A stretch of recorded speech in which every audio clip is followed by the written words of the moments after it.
توجہ کی کمی کی وجہ سے ملک کے اندر انکم انکوالٹی جو ہے اس کا بہت بڑا گیپ ہو گیا ہے. ایسا ہی ہے بالکل. اچھا دوسری بات اب یہ ہے جب کارکردگی کی بات کر رہے ہیں آپ دیکھ لیں آج سے 3 سال پہلے چیزیں دیکھ لیں اس وقت جو ملک کے اندر جو شرح خانگی کی ایک اور جو بات ہے بڑی میں اہم سمجھتا ہوں کرنا کہ شرح خانگی کا مطلب کیا ہے کہ ہم سرٹیفکیٹ کی جو تقسیم ہے اس کو ہم کہتے ہیں پڑھا لکھا بندہ ہے. کہ میرے حساب سے تو علم جو ہوتا ہے یہ پڑھا لکھا بندہ جو ہوتا ہے اس میں شعور آتا ہے. تو یہاں سے پچھلے 3 سال میں دیکھ رہے ہیں کتنا شعور آ رہا ہے. ہم ایسی بہت ساری باتیں پڑھے لکھے لوگ جو ہیں ہم وہ ٹی وی کے اوپر بیٹھ کے کر دیتے ہیں جو کہ ہمیں نہیں کرنی چاہیے. 100% متفق آپ کی بات سے.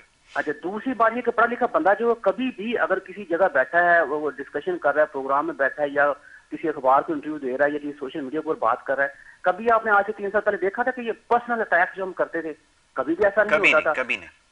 اچھا پچھلے 3 سالوں سے آپ دیکھیں پڑھا لکھا بندہ جو ہوتا ہے جب ملک کے اندر جب شرح خان کی بڑھتی ہے تو ملک کے لوگوں کے اندر قوت برداشت بھی بڑھتی ہے. کتنی قوت برداشت آپ خود دیکھ لیں آپ کو اندازہ ہو جائے گا. تو یہ ساری چیزیں مل ملا کے میں جو ایک اکثر بات کیا کرتا ہوں اکنامک مزری جو ہے یہ ساری چیزیں شرح خانگی میں اضافے کے باوجود ان امپلائمنٹ میں اضافہ ہو رہا ہے. شرح خانگی کے باوجود آپ کے لوگوں کے اندر جو قوت برداشت ہے وہ کم ہو رہی ہے. شرح خان کی بڑھنے کے باوجود لوگ جو ہیں وہ ایک لفظ استعمال کرتے ہیں انگلش کے اندر بلنٹ کو اگر تھوڑا سا دیکھا جائے ایک اسٹریٹ فارورڈ ایک بلنٹ ہوتا ہے بلنٹ کو نیگیٹو میننگز میں لے کے جاتے ہیں. تو ہمارے لوگ جو ہیں منہ پھٹ بہت زیادہ ہو گئے ہیں. تو ایسی شرح خانگی کا فائدہ کیا کہ جب یہ تینوں چاروں چیزیں جو ہیں اس میں کمی ہونے کے بجائے آگے ان میں اضافہ ہو رہا ہے. بالکل ٹھیک ہے. آپ نے بالکل ٹھیک نشاندہی کی ہے کہ ایسی تعلیم کا کیا فائدہ جو سڑکوں پہ ہمیں اس وقت تماشے نظر آ رہے ہیں جو کچھ سوسائٹی میں ہو رہا ہے یا سوسائٹی جس طرف جا رہی ہے اگر سے لٹریسی ریٹ بڑھ رہا ہوتا تو یہ سارے معاملات نہ ہوتے. اور آپ نے بالکل ٹھیک کہا لفظ استعمال کیا اکنامک میزری یہی ساری چیزیں لے کر آ رہی ہیں. لیکن اب ڈاکٹر صاحب ہونا تو یہ چاہیے تھا نا کہ کسی ایک شعبے کے اندر تو کامیابی ہوتی ہمیں کہ اگر ٹھیک ہے معاشی معاملات ہمارے ہاتھ میں نہیں تھے ہم اس کی جگہ کچھ سیاسی معاملات میں بہتری لاتے, ہم کچھ تعلیمی معاملات میں بہتری لاتے, ہم کچھ ایڈمنسٹریٹو ایشوز کو ٹھیک کرتے, کچھ ہم اداروں کی صورتحال کو بہتر بنانے کی کوشش کرتے. لیکن یہاں پر یہ کیوں ایسا ہوا کہ جس چیز میں انہوں نے ہاتھ ڈالا وہ سب برباد ہوا؟ اس کی کیا وجہ آپ کو سمجھ میں آتی ہے؟ بہت اچھا سوال ہے آپ کا. بات یہ ہے کہ سب سے پہلی بات جو میرے اندر کسی چیز کی کمی ہے تو مجھے ایڈمٹ کر لینی چاہیے. بالکل ٹھیک ہے, یہ آپ نے بڑی بات کی ہے, بہت اچھی بات. اسی میں ہی بلائی ہے ہماری بھی اور پوری قوم کی. بالکل ٹھیک ہے. اب جب کوئی ایک سیکٹر جب آپ یہ سمجھتے ہیں کہ ملک کے اندر چاہے آپ کے سامنے مسائل کا انبار لگا ہو, پورا پہاڑ کھڑا ہو, تو آپ اس پہاڑ کے وجود کو ہی ماننے سے انکار کر دیں اور آپ یہ کہیں کہ سب ٹھیک ہے, سب ٹھیک ہے, سب ٹھیک ہے.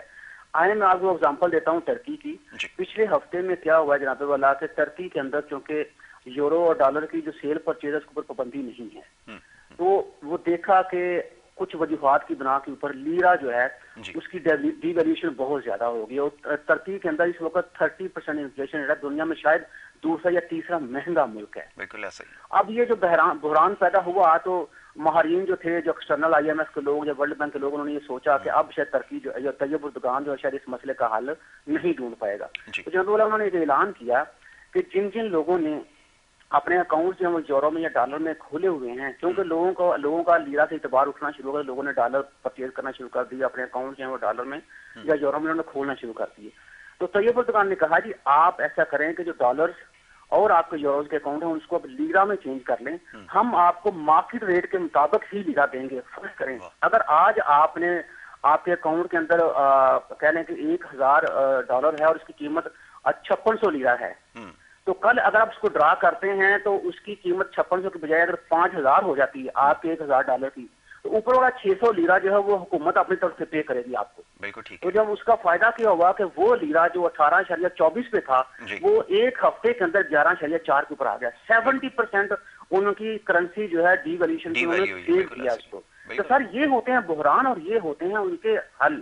ہمارے ہاں پرابلم یہ ہے کوئی چھوٹا سا ایشو ہو تو وہ ایشو کا حل ڈھونڈنے کے بجائے ہم اس کو بحران بنا دیتے ہیں. کیونکہ میرے خیال میں شاید ان کے اندر اتنی کیپیسٹی نہیں ہے کہ کسی بھی شعبے کو یہ بہتر کر سکیں, اور یہ مان لیتے زیادہ اچھی بات ہے. اور اس کے ساتھ ایک اور چیز آپ دیکھیں, یہ تھوڑا سا آپ مطلب مجھے جو سمجھ آ رہی ہے تھوڑی سی جنرل ضیاء الحق صاحب کے جو دور حکومت اس کے بعد کی مجھے ہوش ہے، میں یہی دیکھ رہا ہوں کہ ہر کوئی ہمارے پرائم منسٹر جو ہیں وہ جب 5 سال پورے کرنے کے چکر میں ہے، کوئی بندہ یہ سوچتا ہی نہیں ہے کہ ہم کام کریں تو 5 سال ہو سکتا ہے لوگ ہمیں اور اضافی دے دیں کہ آپ نے کام بہت اچھا کیا، ہماری ویلفیئر میں اضافہ ہوا، ہمارا لیونگ اسٹینڈرڈ بلند ہوا، ہمارے پر کیپٹا انکم میں اضافہ ہوا، تو اس لیے ہم آپ کو اس کارکردگی کی بنا کے اوپر آنے والے اور 5 سالوں کے لیے منتخب کر دیتے ہیں، لیکن ہم تو بھیک مانگ رہے ہیں، بالکل ایسا ہی، جھوٹ بول کے، وہی آپ جیسے کہہ رہے ہیں کہ نمبر کے اندر مینوپولیشن کر کے، ہمیشہ گراؤنڈ ریالٹی جو ہے یہ جتنی گورنمنٹس میں نے دیکھی ہیں وہ جو یہ ان کے الفاظ ہیں اس سے بالکل ڈفرینٹ ہوتی ہے. ٹھیک ہے ڈاکٹر صاحب، ایک کیا کہوں کہ اس سوال کو کیا کہا جائے کہ پھر وہ لوگ ہم کہاں سے لائیں؟ یہاں پہ جس کو بھی موقع ملا اس نے اپنا کام دکھایا، اور اس قسم کے سیریس بلنڈرز انہوں نے کیے ہیں کہ جس کے نقصانات ہمیں بہت دیر تک اٹھانے پڑیں گے. وہ کسی بھی پالیسی میکنگ کے حوالے سے دیکھ لیں، ٹیکنوکریٹس کو آپ لا کے دیکھ لیں، پولیٹیکل جو لوگ ہیں ان سے تو خیر کسی کو کوئی امید نہیں ہے. جس طرح کے لوگ ہیں، جس طرح کے انٹلیکٹ بننے کی کوشش کرتے ہیں اور بیانات دے رہے ہیں، پوری دنیا میں جگہ سائی کا باعث بن رہے ہیں، لافنگ سٹاک بن کر رہ گیا ہے ملک. تو یہ ذرا فرمائیے گا کہ پھر ایسے لوگوں کے ساتھ کیا کیا جائے اور پھر وہ لوگ کہاں سے لائیں جو یہ پالیسی میکنگ کریں اور مسائل کا حل تلاش کریں، یہ ذرا فرمائیں. دیکھیں اس میں آپ کو چھوٹی سی اگزامپل دیتا ہوں. مجھے اس گورنمنٹ میں سے ایک ہائی افیشل نے 2 دفعہ انہوں نے مجھے اپروچ کیا جی کہ آئیں آپ کام کریں. تو میں نے جب وہ سینیریو دیکھیں، میں ایک لوور مڈل کلاس آدمی ہوں اور مجھے یہ کہنے میں کوئی آر نہیں جی ہے، بالکل اور مجھے ہونی بھی نہیں فخر ہے کہ میں چاہیے، لوور بالکل مڈل ایسا کلاس ہوں، اللہ کا شکر ہے الحمدللہ. بالکل میں صرف اس چیز سے ڈرتا ہوں کہ میں نے اب پچھلے 40-42 سال بڑی محنت کی ہے، بڑی محنت کر کے میں نے عزت کمائی ہے، ٹھیک ہے جی. بالکل اور اگر میں لیٹ سے میں کام کرنا شروع کر، میں بھی انسان ہوں، مجھ سے کہیں غلطی ہو سکتی ہے، بالکل تو ٹھیک ہے. کہیں ایسا نہ ہو جو پچھلا میں نے 42 سال کا کیا وہ سارے کا سارا غلطی کی نظر ہو جائے. کیونکہ میرے جیسے غریب لوگ جو ہیں وہ کام کرنا چاہتے ہیں، وہ لوگوں کی کنٹریبیوشن میں اضافہ بھی کرنا چاہتے ہیں، ویلفیئر میں اپنا حصہ ڈالنا چاہتے ہیں، لیکن وہ ڈرتے ہیں اس وقت سے، کیونکہ اس ملک کے اندر جب آپ کام کرتے ہیں تو کام کرنے کے بعد آپ کو کام کا حساب بھی دینا پڑتا ہے. بالکل ایسا ہی. تو کام کرنے والے لوگ جو ہیں وہ صرف تھوڑا سا اس چیز سے ڈرتے ہیں، کیونکہ جب آپ ڈیولپمنٹ کی بات کرتے ہیں، دیکھیں آپ 80 سے آنورڈ کا ٹائم دیکھیں، ریفارمز کا دور شروع ہوا تھا اور پوری دنیا کے اندر لوگوں نے کام کیا ہے، ریفارمز کے تھرو لوگوں نے کام کیا اور لوگوں کو ٹرسٹ دیا گیا جب لوگ کام کر رہے تھے. تو آپ ان کو ٹرسٹ دیں تو میرا خیال ہے کہ لوگ آج بھی کام کرنے کو تیار ہیں، بجائے سے کہ آپ اپنے ارد گرد کے لوگ اکٹھے کریں. جب آپ نے کسی کو رکھنا ہوتا ہے اس کے لیے آپ الیکشن بھی کروا لیتے ہیں، جب آپ نے کسی کو رکھنا ہوتا ہے اس کو سینیٹر بھی بنوا لیتے ہیں، سارا کچھ کر لیتے ہیں. تو اس چیز سے تھوڑا سا باہر جو یہ گورنمنٹ کی رننگ پالیسیز ہیں، یہ تو کسی عام بندے کو بھی کہیں نا، یہ خاص کر وزارت خزانہ کی جو پالیسی چل رہی ہیں، تو ایک عام بندہ بھی آپ کو اس کا سجیشن دے دے گا.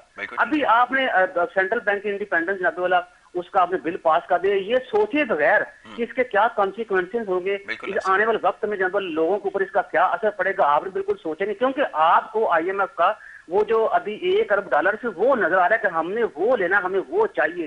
آپ کو اس 1 ارب ڈالر کے بدلے میں ملک کا کتنا نقصان ہوگا، نو باڈی وریز اباؤٹ دیٹ. بالکل ٹھیک ہے، بالکل ڈاکٹر صاحب آپ نے بالکل ٹھیک نشاندہی کی اور بڑا سیریس مسئلہ ہے. ڈاکٹر صاحب دل تو کرتا ہے مزید آپ سے بات کی جائے اور دیگر مسائل پہ گفتگو کریں، لیکن کیا کریں وقت کی کمی جو ہے وہ آڑے آ رہی ہے. سیگمنٹ جو ہے وہ ہمارا یہاں اختتام پذیر ہوتا ہے. میں آپ کا بڑا شکر گزار ہوں کہ آپ نے اپنا قیمتی وقت ہمیں دیا، ہم سے پروگرام میں گفتگو کی مختلف مسائل کے حوالے سے، اور بالکل ٹھیک آپ نے نشاندہی کی اور جو باتیں آپ نے کی ہیں وہ یقیناً دیکھنے والوں کو کافی حد تک جو معاملات سمجھ میں آئے ہوں گے. بہرحال جی، اب ایک چھوٹی سی بریک کی طرف ہمیں جانا ہے. بریک کے بعد جو آپ کی صحت کے حوالے سے ہمارا سیگمنٹ ہے وہ جاری رہے گا اور پھر اس میں آپ کی براہ راست کالز کو جو وہ شامل کیا جائے گا. تو دیکھتے ہیں ہمارا پروگرام گڈ مارننگ کراچی.